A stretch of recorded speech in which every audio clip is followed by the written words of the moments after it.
मेरे पास स्टमक है जो कि लाई कर रहा होता है मेनली अम्बलाइकस और एपिकॉन्ड्रियम में, थोड़ा सा अम्बलाइकस में और थोड़ा सा लेफ्ट हाइपोकॉन्ड्रियम रीजन में। और ये रफली जे शेप्ड ऑर्गन है इंट्रापेरिटोनियम। इसको पेरिटोनियम में कवर किया होता है ऐसे कि नीचे इसके ग्रेटर ओमेंटम होता है, ऊपर से लेसर ओमेंटम होता है जो कि इस तरह जो कि लिवर से कनेक्ट कर रहा होता है। अब उसके बाद इसके पार्ट्स देखते हैं तो यहाँ पे जहाँ पे एसोफेगस सेंटर होता है कार्डियक पार्ट होता है, ये फंडस है, ये बॉडी है और ये पाइलोरस है जो कि ड्यूडेनम में कंटिन्यू होता है। अब अगर हम देखते हैं तो इसकी सरफेसेस देखते हैं तो ये इसकी इंटीरियर सरफेस है, ये इसकी पोस्टीरियर सरफेस है। दो सरफेसेस है, यहाँ पे कार्डियक ओरिफिस है, यहाँ पे पाइलोरिक ओरिफिस। दो ओरिफिसेस, दो सरफेसेस और दो कर्वेचर्स, लेसर कर्वेचर और ग्रेटर कर्वेचर। लेसर कर्वेचर से ग्रेटर ओमेंटम लिवर के लेसर ओमेंटम इसके लेसर कर्वेचर से लिवर के पोर्टा हेपेटिस पे जाता है और साथ में फिशर ऑफ लिगामेंटम इनोसा में जाता है।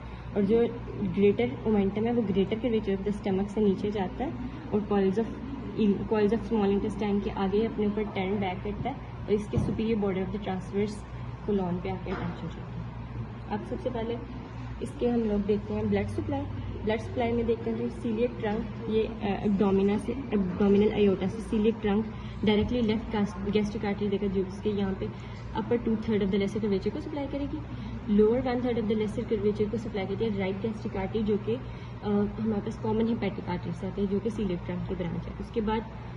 उसके बाद यहाँ पे हमारे पास फंडस को सप्लाई कर रही होती है शॉर्ट गैस्ट्रिक आर्टरी और लेफ्ट गैस्ट्रोएपिक्लोइक आर्टरी, इस पार्ट को वो दोनों स्प्लेनिक आर्टरी से आती हैं जो कि हमारे पास सीलियक ट्रंक से ओरिजिनेट होते हैं। उसके बाद लेफ्ट गैस्ट्रोएपिक्लोइक आर्टरी जो कि गैस्ट्रोड्यूडेनल आर्टरी से आती है और गैस्ट्रोड्यूडेनल आर्टरी ब्रांच है कॉमन हेपेटिक आर्टरी की। ये होगी इसकी कर्वेचर्स की ब्लड सप्लाई। और कुछ पोस्टीरियर सरफेस पे कुछ पोस्टीरियर गैस्ट्रिक आर्टरीज हैं जो कॉमन हेपेटिक से आ रही होती हैं। उसके बाद इसके अगर रिलेशन देखते हैं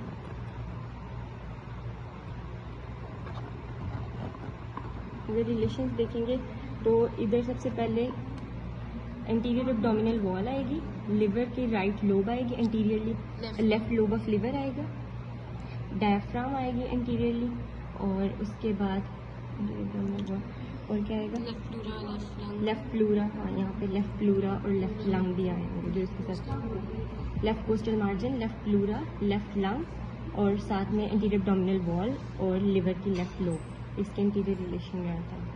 अब अगर पोस्टीरियरली देखते हैं तो इसकी पोस्टीरियरली बिल्कुल लेसर सैक होती है, लेसर सैक, फिर यहाँ पे pancreas, splenic artery, left suprarenal gland, upper part of left kidney और हाइलम ऑफ द स्प्लीन और पीछे पोस्टीरियर डोम ऑफ डायफ्राम भी, लेफ्ट डोम ऑफ डायफ्राम भी।